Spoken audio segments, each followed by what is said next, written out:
बोलिए बंदी छोड़ सतगुरु साहिब कबीर की जय। संत समाज की जय। भक्त जनों की जय। साहिब बंदगी, साहिब बंदगी, साहिब बंदगी। सतगुरु कबीर बीजक साखी प्रकरण साखी 308। सांचे साप न लागे, सांचे काल न खाए, सांचे ही सांच जो चले, ताको काह नसाए। साहब ने ये साखी बोली सभी को निर्भय करने के लिए बोली। उन्होंने कहा कि जो सच पर आधारित होता है, जो सच है, उसे क्या बिगाड़ सकता है कोई। सत्य, सच्चे, सच ये कभी बिगड़ते नहीं। अब इसको जानना चाहिए कि सच है क्या।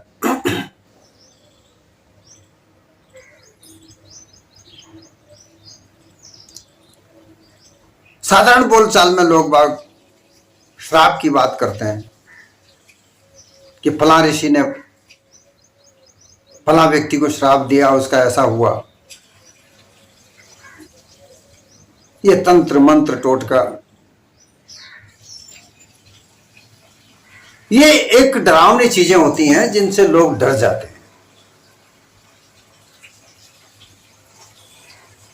भाव भंगिमा ऐसी बना करके, ऐसी युक्ति करके लोग श्राप देते हैं कि जा तेरा नाश हो जाएगा, सर्वनाश हो जाएगा। वो उस चक्कर में वो सामने वाला डर जाता है कि अरे मैं मर जाऊंगा। आज भी ऐसी ऐसी कहानियां विद्यमान हैं भारतवर्ष में। अंधविश्वास के आधार पर जो कहानियां चलती हैं, कई जगह पर लोग किसी के कहने से भयभीत हो जाते हैं और प्राण त्याग देते हैं। ये केवल भय के अलावा और कोई दूसरी चीज नहीं है।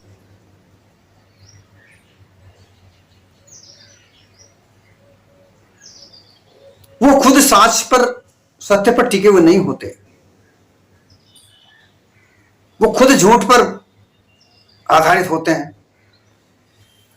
इसलिए दूसरे की झूठ मजबूत तरीके से कही जाती है और वो उनके दिल दिमाग में जम जाती है, अध्यास बन जाता है, वो भयभीत हो जाते हैं और उसके आधार पर उनके प्राण त्याग हो जाते हैं। नहीं तो ऐसा कुछ नहीं होता कि कोई श्राप दे दे, या श्राप देने का मतलब होता है गाली गलौज कर देना, अपशब्द कह देना, जा तेरा सत्यानाश हो जाएगा, तू कभी सुखी नहीं रहेगा, मरेगा। इस तरीके से जो शब्दों का प्रयोग करके, कहीं संकल्प करके, विधि करके, डराने के लिए तरह तरह की विधियां करके, ये मूठ मारनी, ये क्रियाएं करना, ये सब डराने के तरीके, उनसे लोग डर जाते हैं और डर कर उनको वो दिमाग में वो डर बैठ जाता है। वो डर के मारे उनका मस्तिष्क विचलित हो जाता है और उसके भय से ऐसी रोग की क्रियाएं शरीर में चलती हैं। हार्ट अटैक हो जाते हैं, ब्लड प्रेशर बढ़ जाते हैं और उनसे वो मर जाते हैं। लेकिन अगर जो सच पर रहे, सच का आधार रखे, सच्चा कार्य करे, सच्चा व्यवहार करे,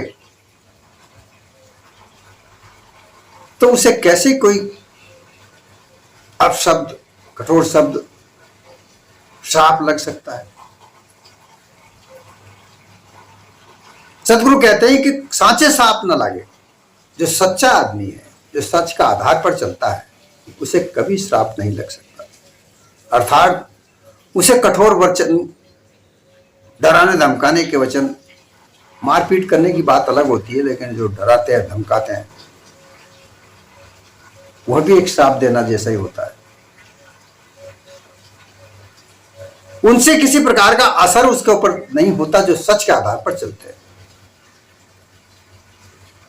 और जो सत्य के आधार पर नहीं चलता तो कहीं ना कहीं उसे भय बनता है। उसने क्या क्या गुनाह किया है, क्या क्या कुकृत्य किया है, ये वो खुद जानता है जो छिपा रखा है। क्योंकि बहुत सारे कुकृत्य ऐसे होते हैं जो किसी के सामने नहीं आते, लेकिन वो करने वाला तो जानता है। उनका भय उन्हें 24 घंटा उसके दिमाग में जमा हुआ होता है। और फिर ऐसे में कोई आकर उसे धमकी दे दे, कठोर शब्दों को प्रयोग कर दे, तो भयभीत हो जाता है, डर जाता है, और ज्यादा डर जाता है। अगर कोई कुकृत्य करे ही नहीं तो काय का डर? कोई कितना ही कुशब्द कहे, कितने ही कोई कठोर वचनों का पालन करे, कोई कितना ही संकल्प करके श्राप दे, वो उस पर असर नहीं करेगा। क्योंकि सच पर चलने वाले लोग निडर होते हैं, भयभीत नहीं होते। और ऐसी स्थिति को प्राप्त करने वाले लोग बहुत कम हैं।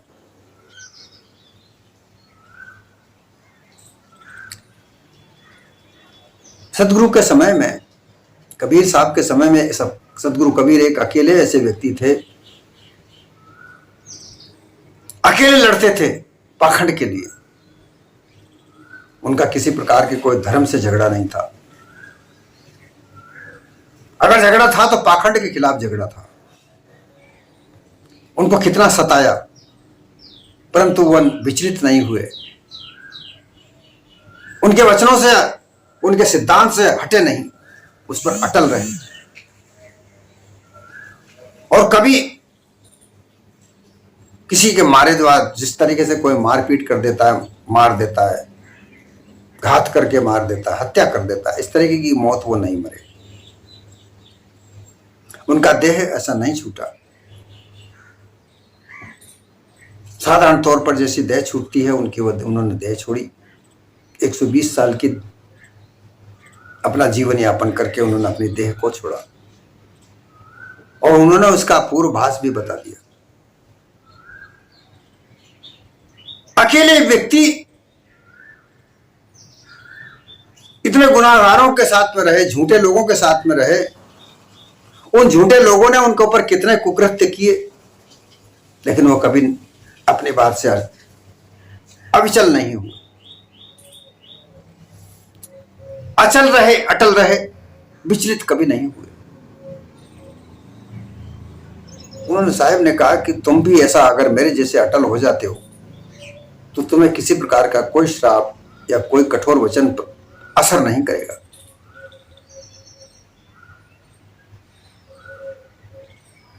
तो असल चीज क्या है, असल पर चलने का तात्पर्य क्या है, यह समझना चाहिए। सच आखिर में है क्या? सत्य क्या है? सत्य की परिभाषा ही बताई जाती है। समय अर्थात काल, परिस्थिति और स्थान, इन तीनों जगह पर उसका जहां पर बदलाव ना हो, एक जैसा रहे, वो सत्य है।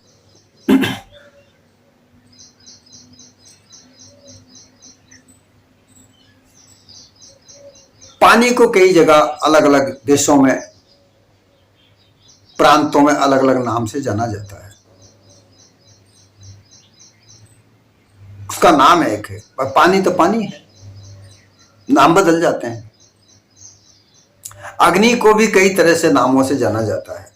और 5 तत्व जो भी हैं अपने, जिनको हम कहते हैं 5 तत्व, ये कहीं भी चले जाओ, किसी भी जगह चले जाओ, किसी भी देश में चले जाओ, किसी प्रांत में चले जाओ, वो ज्यों के तो रहेंगे। उनके नाम अवश्य बदल जाते हैं।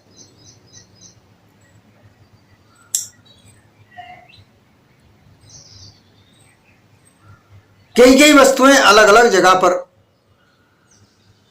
बदल दी जाती है। शब्द कई जगह पे बदल दिए जाते हैं। कई कई शब्द ऐसे होते हैं, इनका आशय, उनका मतलब अलग अलग प्रांतों में अलग अलग हो जाता है। लोग भ्रांति में पड़ जाते हैं। जैसे अभी एक फिल्म आई थी, देखिए, मैं फिल्म में भी बहुत सारी बात सीखने को मिलती है। वो लोग भी राइटर होते हैं, वो समाज को जगाना चाहते हैं। एक पिक्चर आई थी पीके, उसमें एक बात बताई थी कि वह व्यक्ति कहीं बाहर से आता है, भारत का नहीं होता, अर्थात इस पृथ्वी पर ही नहीं होता। वो इस पृथ्वी की तरह तरह की मान्यताओं को देखकर बड़ा विस्मित होता है, बड़ा अचंभे में पड़ता है, बड़ा संशय होता है।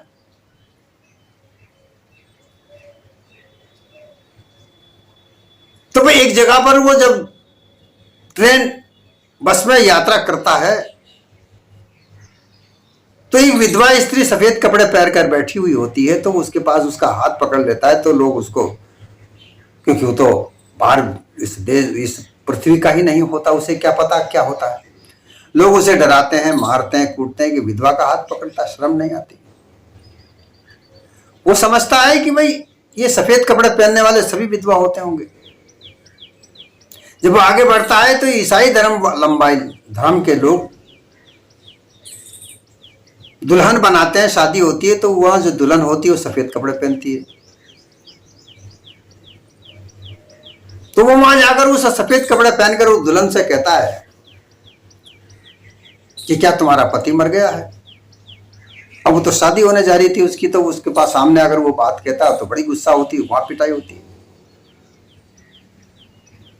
वो कहते हैं, उनके धर्मावलंबी जो लोग कहते हैं कि हमारे यहां तो विधवा को काले वस्त्र पहनने पड़ते हैं। फिर वो आगे बढ़ता है तो जो मुस्लिम लोग होते हैं जो काला बुर्का पहनते हैं, औरतें काले बुर्के को पहनकर वो जाती रहती हैं, तो वो वहां जाकर उनसे कहता है कि क्या तुम्हारा पति मर गया है। वहां भी उसे पिटाई होती है। मतलब एक बात है, एक मान्यता है, परंतु उसके स्वरूप अलग अलग बता दिए गए। ये इस संसार में मान्यता है। तो मान्यताएं गलत हैं, मान्यताएं झूठी हैं। जिसने जैसा माना उसको सत्य मान लिया, वो व्यवहार में ले लिया, अन्यथा वो मान्यताएं तो हैं तो झूठी, वो सत्य नहीं है। फिर सत्य क्या है? लोग सनातन सनातन चिल्लाने लगे हैं आजकल। सनातन क्या है ये भी समझ में नहीं आता। सनातन धर्म नहीं होता। लोग अपने धर्म को सनातन कहना चाहते हैं कि जो आद अनादि से चला आ रहा है। आद अनादि से चला आ रहा है, इसका तात्पर्य ये होता है कि जब से बना, जब से चला आ रहा है। तो धर्म तो जो सनातन धर्म की बात करते हो, सनातन धर्म अभी तो 10 साल से सनातन नाम ज्यादातर प्रवाह किया गया। हिंदू चिल्लाते थे, सनातन जोड़ दिया, हिंदू धर्म, सनातन धर्म, ये सब तो अभी 600 ईस्वी के बाद से बना। इसके पहले कोई हिंदू धर्म का नाम नहीं था।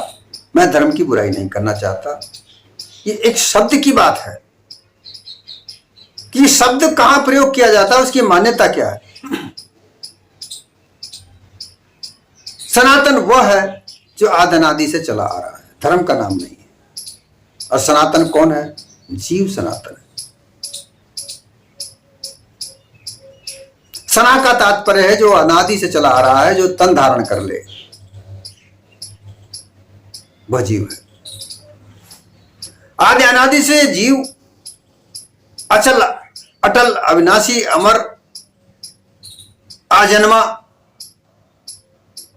सारे शास्त्र कहते हैं कि जीव अमर अमर अविनाशी है। इसका जन्म मरण नहीं होता, देह का जन्म होता है। तो देह नश्वर है, देह सत्य नहीं है, इसमें रहने वाला जीव सत्य है। उस जीव को उसके जीव को, प्रारूप को, रूप को जानकर लोगों ने उसका नाम कई कई तरह से दे दिया, झूठ के साथ जोड़ दिया। किसी ने ब्रह्म कह दिया, किसी ने ईश्वर कह दिया, किसी ने परमात्मा कह दिया। ये यही जीव इस देह में रहकर अपने कर्मों के आधार पर नीच से नीच हो सकता है और ऊंच से ऊंच हो सकता है। ऊंचा इतना हो सकता है कि उसे ईश्वर की पदवी दे दी जाती है, परमात्मा की पदवी दे दी जाती है। और नीचा इतना हो सकता है कि उसे चोर, लुटेरा, पाखंडी, झूठ बोलने वाला, कितने तरीके से नाम दे दिए जाते हैं। परंतु ये सब अगर जीव नहीं है तो कुछ नहीं है। संसार चेतन स्वरूप जीव से देह चलती हैं। 84 लाख जीवा जीवन, 84 लाख जीवा जीवन में जीव है। जीव नहीं है तो कुछ भी नहीं है। हर जगह जीव है। जो बीमारी बनती है उसमें जीव है। कीटाणु जिन्हें कहते हैं, तरह तरह की बीमारियों के कीटाणु होते हैं। डॉक्टर कहते हैं सूक्ष्म रूप से कीटाणु होते हैं, भाई हाथ अच्छी तरह धोया करो। हाथ धोना साबुन से, अर्थात वो कीटाणु मर जाए। साबुन में कीटाणु है जो उन कीटाणुओं को मारता है। बुखार के जीवाणु होते हैं, उनको मारने के लिए जो दवा दी जाती है उसमें जीवाणु होते हैं। हर जगह जीव है। जीव अगर कुछ नहीं है।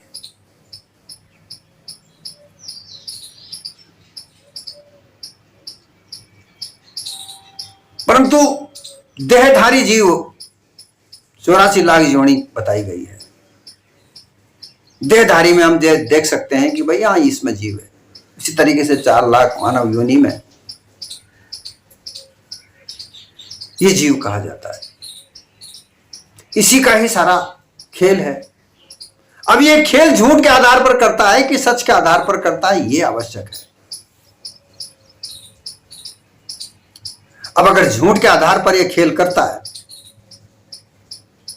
तो उसे भय रहेगा। गाली गलौज का भी भय रहेगा, कठोर शब्दों का भी भय रहेगा। और कठोर शब्दों में ही श्राप आते हैं। कई तरह की क्रियाएं आती हैं। मूठ मार देते हैं, तंत्र मंत्र से मार देते हैं, पुतला जलाना जाए, क्या क्या कितनी तरह की विधियां होती हैं। ये सब कठोर वचन होते हैं। उन कठोर वचनों को प्रयोग करके, संकल्प करके, पूजा पाठ करके, जोर जोर से चिल्ला करके लोग सुनते हैं, देखते हैं और उसका भय व्याप्त हो जाता है। और जिसके लिए वो की जाती है वो पूरी तरीके से भयभीत हो जाता है। उसके मस्तिष्क में वो बातें असर कर जाती हैं। असर करने के बाद में वो भयभीत होकर उसके शरीर में किसी ना किसी प्रकार की, क्योंकि क्रिया रसायन होती है शरीर में, भय व्याप्त होते ही शरीर में क्रिया रसायन होती है। कई जगह आपने देखा होगा कि लोग भय से ही मर जाते हैं।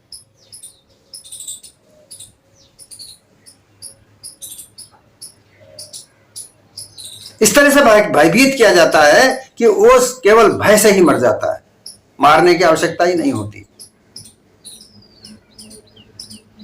क्योंकि झूठ का आधार है, झूठ पर चलता है और झूठ में भय अवश्य होता है।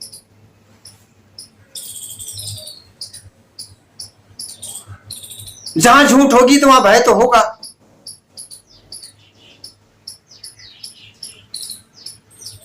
और जहां झूठ होगी वहां क्रोध भी होगा, लोभ भी होगा, लालच भी होगा, कठोर शब्द भी होंगे, लड़ाई मार काट सब कुछ होगा। निर्दयता जो है वहां दया है नहीं। और उन्हीं को नाम लेकर के लोगों ने उसको प्रमाणित करके बता दिया गया कि श्राप है।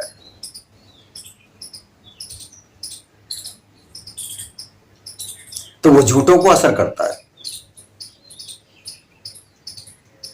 जो सच का आधार पर चलता है, सच्चा जीवन बनाता है, उसको किसी प्रकार का कोई कठोर वचन असर नहीं करता।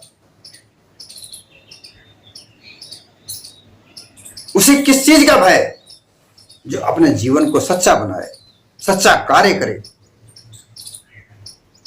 तो कैसा भय? कोई कितना ही कठोर वचन कहे, कोई कितना ही पापड़ बेले उसको खत्म करने के लिए, उसको मिटाने के लिए, कितना ही प्रपंच बेले, कितने प्रपंच छल कपट पाखंड रचना करे, लेकिन वो सच्चा व्यक्ति है, सच पर चलता है, सच्चा उसका जीवन है, तो उसको कौन क्या बिगाड़ सकता?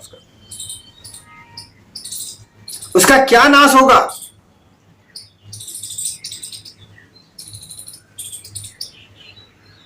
नहीं नाश हो सकता। इसलिए सदगुरु कबीर ने जो अपनी वाणियां कही,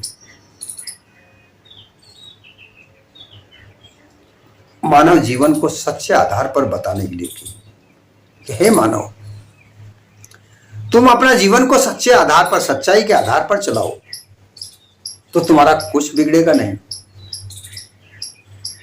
छल कपट पाखंड को दूर रखो तो तुम्हारा जीवन बिल्कुल कोमल निर्मल बना रहेगा। इसमें राग द्वेष नहीं रहेगा, लोभ लालच नहीं रहेगा, और ऐसा जीवन जब बना पाओगे तो कहीं भी किसी प्रकार का कोई तुम्हें डर भय नहीं रहेगा।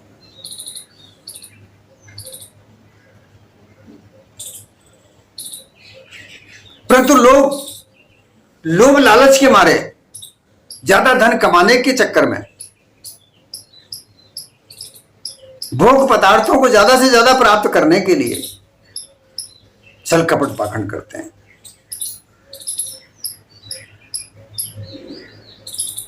बड़े बड़े विद्वान महंगाई के अनुसार मजदूरियां तय करते हैं, तनख्वाहें तय करते हैं,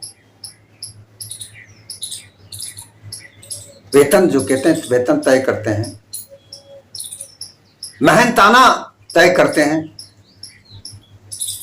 लेकिन फिर भी तनख्वाहें, बड़ी बड़ी तनख्वाह लेने वाले लोग भी घूसखोरी का प्रयोग करते हैं। बड़े बड़े सेठ इनकम टैक्स का बचाव करते हैं, चोरी करते हैं। अब ये चोरी करना, घूसखोरी करना, छल कपट पाखंड से जीवन बिताना, तो ये तो भय तो पैदा करेगा ना, जीवन में भय व्याप्त करेगा कि कहीं ना कहीं मेरी बात खुल ना जाए, कहीं कहीं मेरी चोरी पकड़ी ना जाए। क्योंकि इनकम टैक्स की चोरी करने वाले लोग, अपनी आय से ज्यादा धन रखने वाले लोग कभी ना कभी इनकम टैक्स की रेड में अगर फंस जाते हैं और उनके सामने जो उनकी पोल खुल जाती है तो वो परिवार बर्बाद हो जाता है, उसकी सारी संपत्ति हड़प कर ली जाती है, सीज कर ली जाती है। तो डर लगा रहता है कि कहीं मेरा भंडा ना फूट जाए, और ऐसे में उनको अगर एक झूठा नोटिस भी भेज दिया जाए ना कि तुम्हारे ऊपर इनकम टैक्स की रेड मारी जा रही है, तो आधा तो वो वैसे ही मर जाएगा उस नोटिस को सुनते ही, क्योंकि भय व्याप्त है, चोरी करता है। घूसखोर भी इसी तरीके की स्थिति है, वो डरता है, पैसे हाथ में तक नहीं लेता, जने क्या क्या सोर्स अपनाता है, भयभीत है। घूसखोर भी बनना चाहता है, घूस भी लेना चाहता है, भ्रष्टाचार अपनाना चाहता है, लेकिन भयभीत है। इसी तरीके से गुंडे मवाली जो लोग होते हैं वो भी भयभीत होते हैं, क्योंकि उनके ऊपर भी एक से एक गुंडे होते हैं, किसी ना किसी से वो भी डरते हैं। तो झूठ का जितना भी वातावरण है, जितना भी व्यवहार है, वो सब भयभीत है, किसी ना किसी से भयभीत है। और सबसे बड़ा भय गुरुआ प्रपंचियों ने बना रखा है कि वो ईश्वर तुम्हें ऐसा करेगा वैसा करेगा, मरने के बाद तुम्हें वहां मिले नरक लोक में ले जाया जाएगा, वहां ले जाया जाएगा, वहां तुम्हें जलाया जाएगा, वहां तुम्हें सूली पे ठूंसा जाएगा। तो लोग भयभीत होकर के उनसे कहते हैं हम क्या करें? कहते हैं हमारे पास आओ, दान दक्षिणा चढ़ाओ, सब तुम्हें वहां स्वर्ग लोक में जाके मिलेगा। ये सारा भय का मार्ग। देवी देवता पूछते हैं भय से, डर से कि देवता खा जाएगा, भय बिठा रखा है।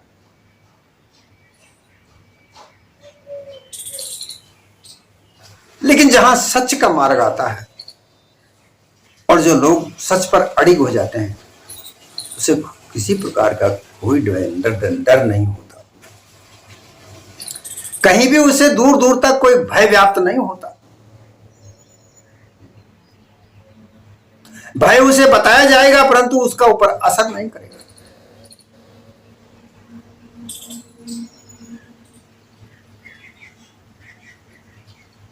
इसलिए साहब यहां पर कह रहे हैं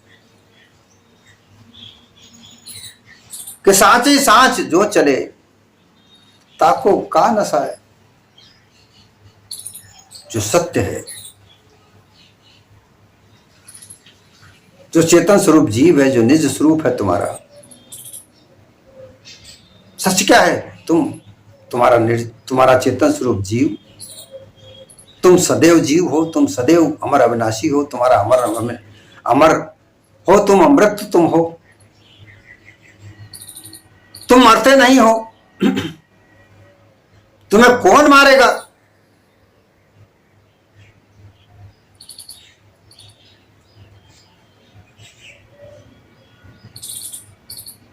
ये बात जिसके समझ में आ जाती है कि मैं अमर अविनाशी हूं, इस चेतन स्वरूप जीव इस देह में रहता हूं, ये बात जिसके समझ में आ जाती है वो अटल अविनाशी बन जाता है जीवन में रहते हुए भी। अब फिर उसे किसी प्रकार की भय नहीं रहता, उसका वो कार्य सत्य के आधार पर करता है। ऐसे व्यक्ति का कोई क्या बिगाड़ सकता है? ऐसा व्यक्ति का कोई कुछ नहीं बिगाड़ सकता। ऐसे व्यक्ति से दूसरे लोग डरते हैं, ऐसे व्यक्ति से दूसरे लोग डरते हैं, क्योंकि सत्य का प्रभाव बहुत अधिक होता है।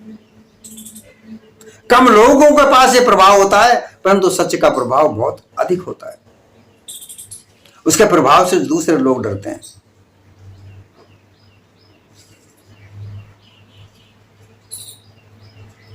उसका कोई कुछ नहीं बिगाड़ सकता, कुछ नहीं नुकसान हो सकता, परंतु बात यह है कि उसके ऊपर अटल हो कैसे सके। लोभ लालच जो फंसा पड़ा है।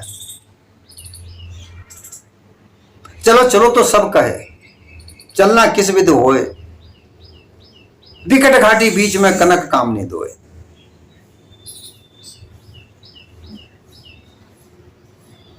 उस सत्य के मार्ग पर चलने के लिए तो सभी कहते हैं कि चलो भाई हम भी सत्य पर चलेंगे। चलें कैसे? इस मार्ग में कनक और कामनी, कनक अर्थात सोना अर्थात धन संपत्ति, कामनी अर्थात स्त्री,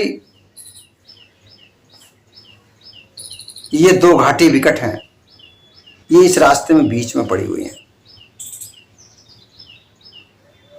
इन घाटियों को कैसे पार करे?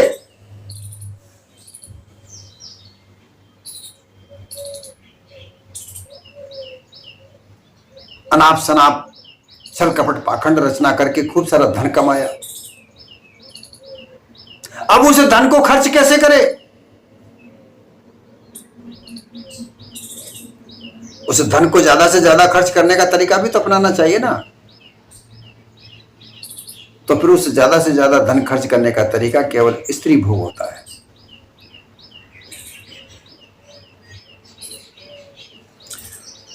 पुरुष को स्त्री भोग होता है और स्त्री को पुरुष भोग होता है। स्त्रियां नहीं, पुरुष भी। स्त्री पुरुष पर आकर्षित होती है, पुरुष स्त्री पर आकर्षित होती है। स्त्री चाहती है कि इसके पास जो भी धन संपत्ति है वो मेरी हो जाए, इसलिए उसके साथ में रहती है, भोग करती है। पुरुष इसलिए स्त्री पर आकर्षित होता है कि चाहे मैं सारी धन संपत्ति इस पर लुटा दूं लेकिन इस स्त्री को भोगूं। और यहीं पर सारा खेल खत्म हो जाता है। वो सत्य के मार्ग पर नहीं चल सकता, फिर वो मार्ग अवरुद्ध हो जाता है और वहीं पर उसका जीवन खत्म हो जाता है।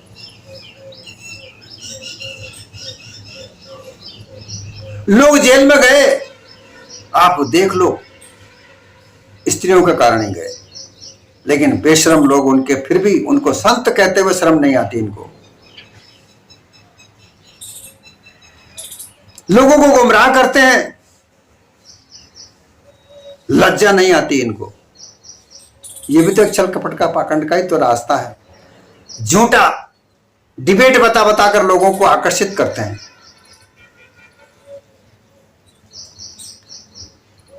हजारों साल से ये मानव जीवन धोखे में रहा, अब फिर और धोखे में नए तरीके से डालते हो। सच्चे बनकर रहो, सच्चा जीवन अपनाओ, सच्चे राह पर चलो, तुम्हारा किसी प्रकार का कुछ नहीं बिगड़ेगा।